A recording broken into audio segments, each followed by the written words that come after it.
Olá, povo de Deus, sexta-feira da oitava semana do Tempo Comum, 28 de maio de 2021. A nossa reflexão de hoje é a partir de Eclesiástico 44, 1, de 9 a 13, e de Marcos 11, de 11 a 26. Vamos fazer o elogio dos homens famosos, nossos antepassados, segundo as suas gerações. Outros há cuja memória já não existe. Pereceram como se não tivessem existido. Nasceram como se não tivessem nascido. E da mesma maneira os seus filhos depois deles. Porém, aqueles que foram homens de misericórdia, cujas obras de piedade não foram esquecidas. Na sua descendência permanecem seus bens, e sua herança passa à sua posteridade. Os seus descendentes mantiveram-se fiéis à aliança, os seus filhos também, graças a eles. A sua posteridade permanecerá para sempre, e a sua glória jamais se apagará. Tivemos em capítulos anteriores o louvor ao Deus Criador por todas as suas obras. Por meio de um hino ecológico, todas as belezas foram exaltadas, pois elas saíram das mãos de Deus. Agora, do capítulo 44 até o 50, temos um giro pela história dos antepassados, exaltando os homens que deixaram rastros de bondade, de misericórdia, por meio de sua prudência, profecia, inteligência, caridade, misericórdia e fiéis à aliança. Assim, Ben Sirach nos mostra que devemos contemplar a Deus pela sua criação e também pela sua ação na história por meio de suas criaturas.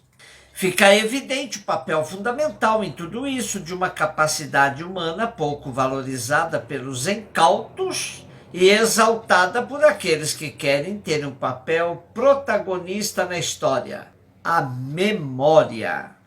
Convido a todos os que me ouvem a mergulharem numa pesquisa, ainda que superficial, até pela internet, sobre a memória. Diversos estudos ligam memória à identidade.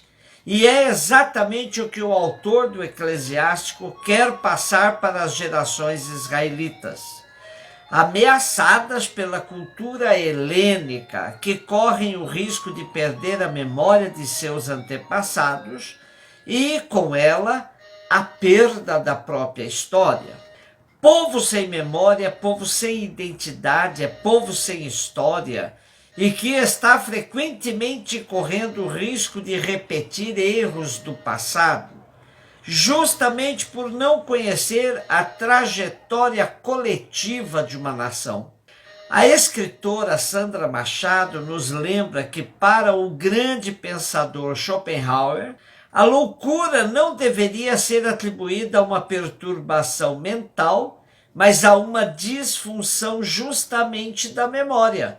Segundo o filósofo, a fim de evitar rememorar uma grande dor, a vontade da pessoa faria com que ela não fosse mais capaz de ordenar o pensamento. As lacunas deixadas na memória seriam preenchidas, portanto, por conteúdos irreais. As lembranças não estariam subordinadas ao intelecto, mas sim à vontade. Intelecto e vontade são independentes e soberanos, mas quem prevalece no processo psíquico é a vontade. Sempre me chamou a atenção as pessoas acometidas do mal de Alzheimer, porque passam-nos a impressão de que elas se cansaram e não querem mais se lembrar de nada. Impressionante como os demais indicadores da saúde melhoram significativamente, dando-nos a sensação de que nossas enfermidades são frutos de dores acumuladas. A psicóloga Adiele Corso entende a memória como crucial para a evolução da espécie humana. diz que a memória desempenha papel fundamental para a nossa qualidade de vida, pois é a condição primordial ao aprendizado.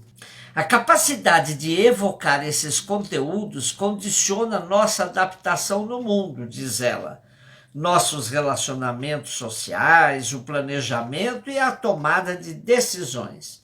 Quando isso não ocorre de forma satisfatória, afeta diretamente nosso emocional através de sentimentos de fracasso, ao não conseguir realizar algo que depende do nosso esquema de memória, resultando em autoestima rebaixada, sentimentos de inadequação e algumas vezes até relacionados à depressão. O autor de Eclesiástico sofria ao ver sua cultura sendo esmagada pelos gregos e reluta a esquecer da história de seu povo. Quis passar para as novas gerações a importância da memória histórica, que garantiria a identidade coletiva e preservaria os grandes feitos que Deus realizou por meio de inúmeras pessoas ilustres, seus antepassados. Marcos 11, de 11 a 26, lendo o nosso texto de hoje, temos a sensação de que Jesus estava de mau humor e até um tanto intolerante. De Betânia a Jerusalém, no caminho, amaldiçoou a figueira que não lhe dera sequer um figo para saciar a fome, e que Marcos faz questão de ressaltar que não era tempo de figos. Em Jerusalém entra no templo, expulsa os que aí faziam comércio e literalmente chutou o pau das mesas de cambistas e vendedores de pombas e impedia que aí circulassem com mercadorias. E ensinava a todos dizendo: não está escrito, a minha casa será chamada casa de oração para todos os povos? Mas vós fizestes dela um covil de ladrões. A ação de amaldiçoar a figueira é extremamente simbólica, pois tratava-se de uma árvore frondosa, porém sem frutos. A ação de Jesus nos remete aos profetas que se servem dessa metáfora para cobrar ações que valham do povo. Podemos estranhar que Jesus procurasse figos fora do tempo, mas o tempo aqui nada tem a ver com cronologia, e sim com o tempo de Deus, que é sempre momento oportuno para dar frutos. Porém, o que Jesus constata: povo que vive da aparência, frondoso e vistoso, mas que não dá fruto. E o outro gesto simbólico de Jesus, visando a purificação do templo, vale a pena aí ressaltar 3 pontos. Pombas eram ofertas de pessoas pobres.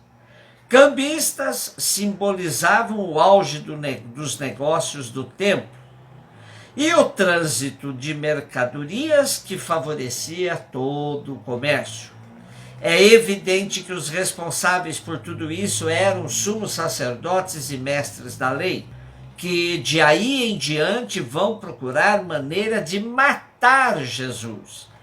No momento, nada fizeram, temendo a multidão que se maravilhava com os gestos de Jesus, pois eram gestos libertadores de toda a opressão à qual vivia submetida.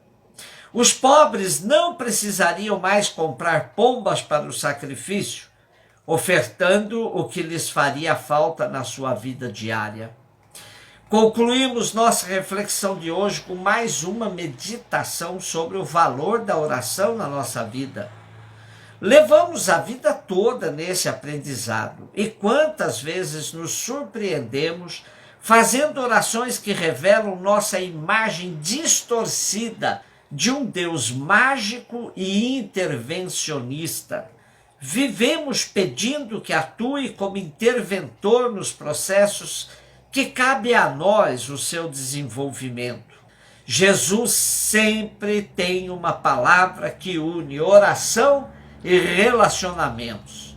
Hoje temos a articulação necessária entre oração e perdão aos irmãos e irmãs.